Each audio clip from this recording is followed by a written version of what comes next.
मंत्री परिषद की बैठक होती है, उसमें भी भेंट होती है।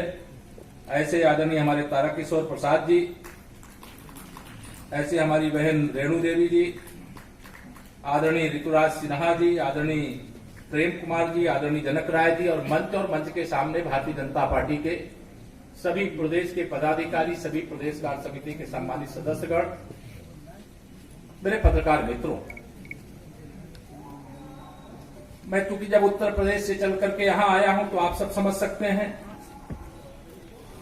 कि आज जिसकी चर्चा अभी आदरणीय संजय जी ने, प्रदेश अध्यक्ष जी ने किया है, देखिए जनता की ताकत बहुत बड़ी होती है। जब हम लोग उत्तर प्रदेश में 2014 का लोकसभा चुनाव लड़ रहे थे, माननीय नरेंद्र मोदी जी को देश का प्रधानमंत्री बनाने के लिए, उस समय उत्तर प्रदेश में हमारे सांसदों की संख्या 10 थी और 2014 का लोकसभा चुनाव हुआ तो 80 सांसदों में से 73 सांसद भारतीय जनता पार्टी के जीते।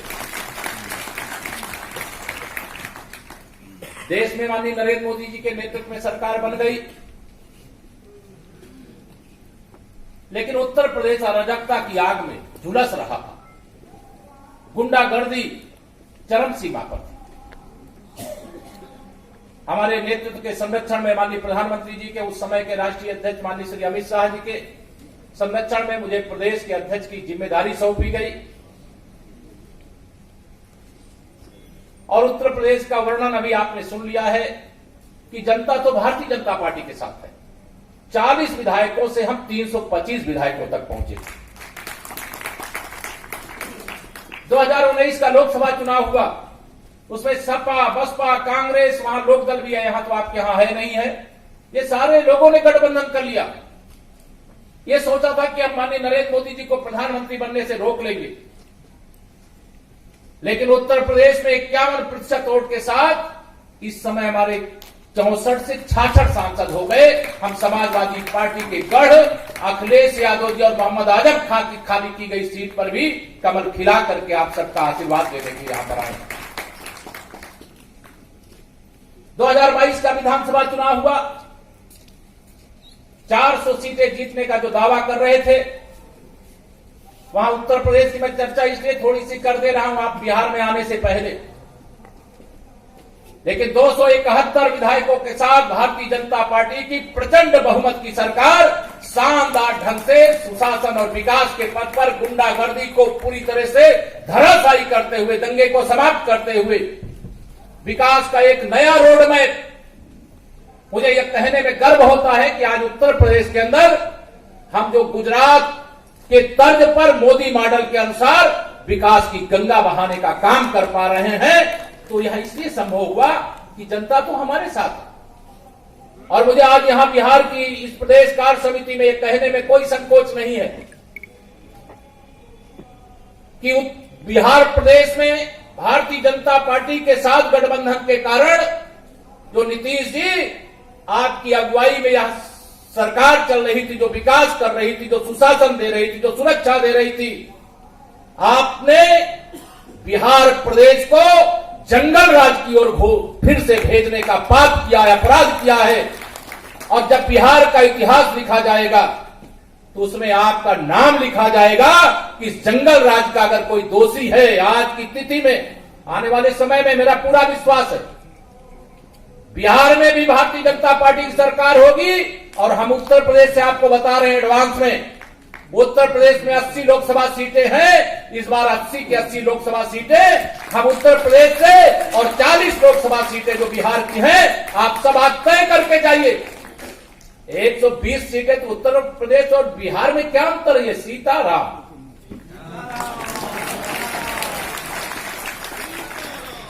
और ये 120 सीटों का प्रभाव कहां तक जाएगा, मुझे कोई कहने में संकोच नहीं है कि अब की बार माननीय नरेंद्र मोदी जी के नेतृत्व में 400 पार। यह आज एक माहौल है हर व्यक्ति के मनमानस में, यह बैठा हुआ है कब 2024 का चुनाव आए, कब कमल की बटन दबाएं, कब माननीय नरेंद्र मोदी जी के नेतृत्व में दुनिया के अंदर आज भारत की प्रतिष्ठा कैसी बढ़ी है इसका वर्णन करूंगा। तो मैं जानता हूं यहां प्रदेश कार्य समिति बैठी है और प्रदेश कार्य समिति में जिस श्रेणी के लोग बैठे हैं वह दिन भर इस बात को पढ़ते भी हैं, सुनते भी हैं और लोगों के बीच में बताने का काम भी करते हैं। हमारी सरकार आतंकवाद मुक्त, भ्रष्टाचार मुक्त भारत बनाने के लिए, उत्तर प्रदेश को हम बना चुके बिहार बनाने के लिए अपने को एक तेजी के साथ आगे बढ़ने का काम करना है। मैं आज की इस बैठक के माध्यम से एक उल्लेख जरूर करना चाहूंगा। वह समय था 1990 से 2005 के बीच का। आज यह कहते हुए मुझे गर्व है 1990 से 2005 के बीच की जो सरकार यहां पे थी श्री लालू प्रसाद यादव जी के नेतृत्व में, उसे जंगल राज, गुंडा राज, दंगा राज के रूप में जाना जाता था। बिहार का नाम पूरे देश में, दुनिया में बदनाम करने का जो काम हुआ था उसे एनडीए के शासनकाल में भारतीय जनता पार्टी के साथ गठबंधन करके जब नीतीश जी को मुख्यमंत्री बनाने का काम किसने किया तो भारतीय जनता पार्टी ने किया। और शानदार ढंग से जब सरकार चल रही थी 2005 के बाद से 1990 से 2005 का काला कार्यकाल शायद कोई भूलेगा नहीं। लेकिन आज एक बार फिर से, अभी मैं एक दिन, क्योंकि उत्तर प्रदेश और बिहार की सीमा लगी हुई है, बॉर्डर के कुछ जिलों के दौरे हुए थे, तो कुछ कार्यकर्ताओं को बिहार और उत्तर प्रदेश में नातेदारी, रिश्तेदारी सब एक दूसरे से जुड़े हुए हैं। उन्होंने कहा आज मुझे बिहार जाना था लेकिन अब देर हो गई है, अब इस समय नहीं जाऊंगा। मैंने कहा क्यों नहीं जाओगे? कहे नहीं, अब बिहार के अंदर फिर से जंगल राज वापस आ गया, फिर कल दिन में जाएंगे, अन्यथा जाएंगे सुरक्षित आएंगे कि नहीं आएंगे इसकी गारंटी नहीं। तो यह माहौल, यह संदेश क्यों इस प्रकार का हुआ, क्यों इस प्रकार की अराजकता पैदा हुई? अगर यहां आप बात ध्यान देंगे तो अगर श्री नीतीश कुमार जी ने यह बात नहीं किया होता, महागठबंधन के साथ, लालू प्रसाद यादव जी की पार्टी के साथ, राष्ट्रीय जनता दल के साथ जो सपने बुन करके उन्होंने सरकार बनाने का काम किया है, आज आप सबको मैं बधाई देना चाहता हूं। 3 उपचुनाव यहां पर हुए हैं जिसमें उनकी पूरी ताकत लगाने के बाद 2 सीटों पर आपने कमल खिला देने का काम किया। बधाई दूंगा मैं आपको। ये तो ट्रेलर है, पूरी पिक्चर तो बाकी है, पूरी पिक्चर बाकी है। और वह पिक्चर को दिखाने का काम बिहार की जनता और बिहार का भारतीय जनता पार्टी का एक एक कार्यकर्ता निश्चित तौर से तत्पर होगा। किस प्रकार से विकास की योजनाएं भारत सरकार अपने खजाने से बिहार के लिए भेज रही है, दरभंगा के लिए भेज रही है, लेकिन उस योजना के मार्ग में किस प्रकार से बाधा डालने का काम किया जा रहा है। अभी मुझे जानकारी मिली कि हमारे जो किसान हैं उनकी जमीन ली गई और जब वह शांतिपूर्ण ढंग से प्रदर्शन कर रहे थे, किस लिए प्रदर्शन कर रहे थे? मुआवजे के लिए कर रहे थे। तो पुलिस ने बर्बर लाठीचार्ज किया, ये याद है? या पुलिस की लाठीचार्ज घरों में घुस करके महिलाओं, बच्चों तक को भी नहीं छोड़ा गया। श्री नीतीश कुमार जी आप कहां थे?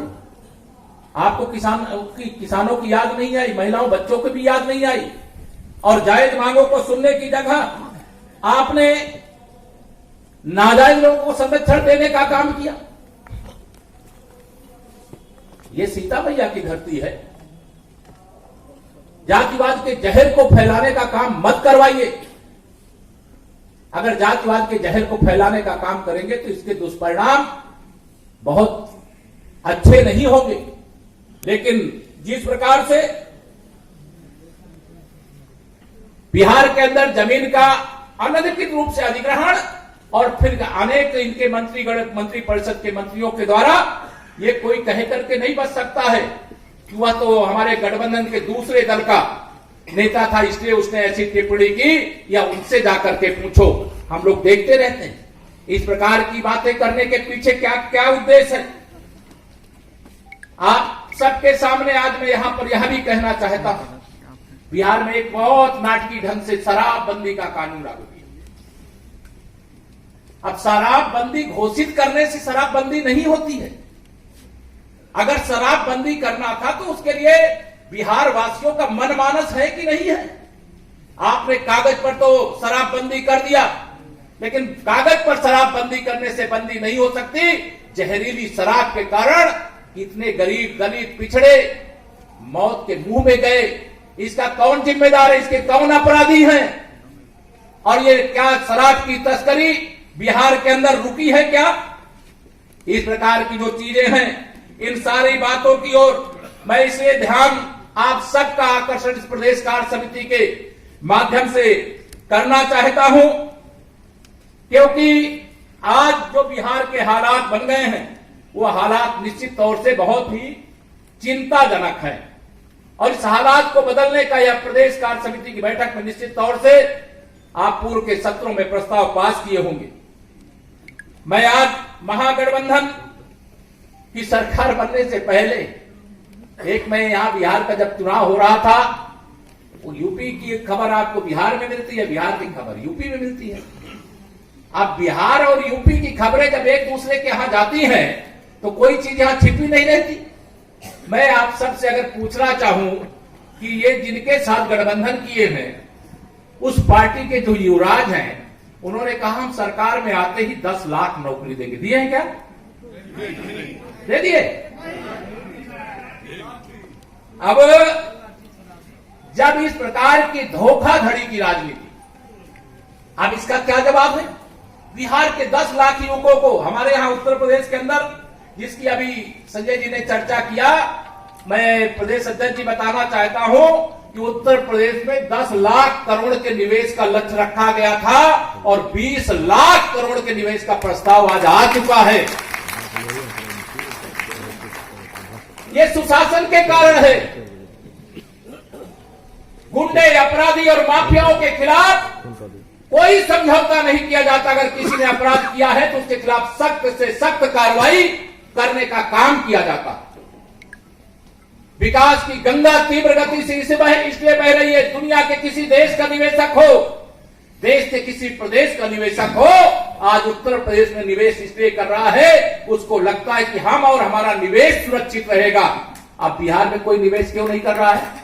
उनको मालूम है कि अगर बिहार में आज की तिथि में निवेश कर दें तो न निवेशक सुरक्षित रहेगा और न उनका निवेश सुरक्षित रहेगा। इसलिए बिहार से लोग पलायन करना चाहते हैं, डर रहे हैं। लेकिन मैं विश्वास दिलाना चाहता हूं, माननीय विश्व के सबसे शक्तिशाली, सबसे लोकप्रिय नेता माननीय श्री नरेंद्र मोदी जी के नेतृत्व में अगर आज देश की सरकार चल रही है और गरीब कल्याण की योजनाओं को, जिसमें से हर घर नल से जल पहुंचाने का भी एक कार्यक्रम चल रहा है, वह कार्यक्रम आप सबको मालूम है। गांव-गांव के अंदर स्टिकर लगाने की आदत होती है कि योजना भारत सरकार की और स्टिकर लगा दो नीतीश सरकार का, तो नीतीश बाबूजी आप स्टिकर लगा करके किसी भी स्थिति में भारत सरकार की गरीब कल्याण की योजनाओं को अपना बनाने का काम नहीं कर सकते। इस बात को भारतीय जनता पार्टी के हर कार्यकर्ता को घर घर पहुंचाने का काम करें।